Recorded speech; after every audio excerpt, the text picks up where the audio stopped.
Hi guys, update ko lang kayo. Ito pala ang day 2 pa rin dito sa Boracay guys. Kanina kasi pagtapos namin maligo ay nagpahinga kami, pang natulog-tulog muna kami hanggang naghapon na. Then nung wala nang init guys is lumabas kami at tumikot-ikot kami dito sa beach.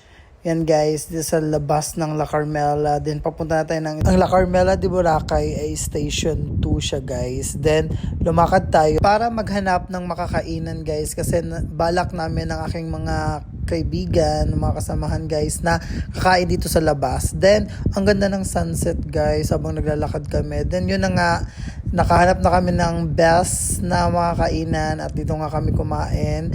Then maya-maya niya naiikot kami mula station 2 to station 1. At para magtingin din, magna-night out tayo guys kasi marami talagang ganap dito sa Boracay lalo na kapag gabi. Kaya dapat talaga is ma-experience natin siya.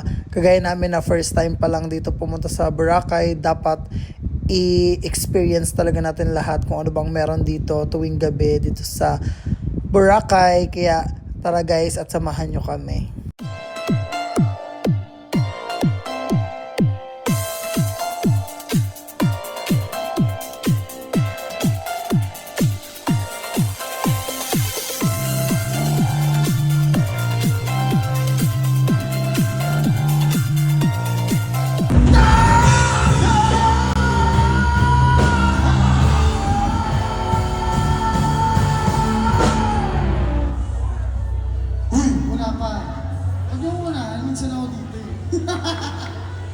Masyado sila excited. No, tumingin muna tayo ng team. Tig-picture ba kayo dyan? Pag nagtigil-tigil naman kayo, dapat kakulay sa damit mo ah. Wow. Mga dapat mga yellow pink. Ma'am, nag-enjoy din kayo. Sabi kayo na. Minsan lang mo, tulog na dito. Sa labas yan, ang dami-dami nyo na ha. Tapos,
At yun na nga guys, sobrang lala talaga ng party-party namin dito sa Boracay. At mga bandang alas 12:30 na guys is nag-stop na kami kasi parang feeling ko 1 yata matatapos tong party-party dito sa Boracay. Then, naghanap kami ng Starbucks. Buti na lang kamo at nag-search kami at meron kami nakitang Starbucks dito sa Boracay. Alam nyo ba guys, nag-party-party kami. Hindi kami uminom ng alak kasi hindi naman kami umiinom ng alak ng aking partner. Kaya yung iinumin natin ngayon is Starbucks. Nakakatawa lang kasi nakikiparty lang kami doon. Pero hindi talaga kami umiinom guys. Sinasabayan lang namin yung mga kasamahan namin na umiinom. But sobrang nag-enjoy kami sa DJ. Ang galing ng mga DJ dito sa Boracay. Nag-enjoy talaga kami sa performance nila. I hope sa susunod makapunta pa kami dito at maka-party-party ulit. Yan lang guys. Thank you so much for watching. Abangan nyo pa yung mga another part pa ng videos ko. Thank you so much. Bye-bye.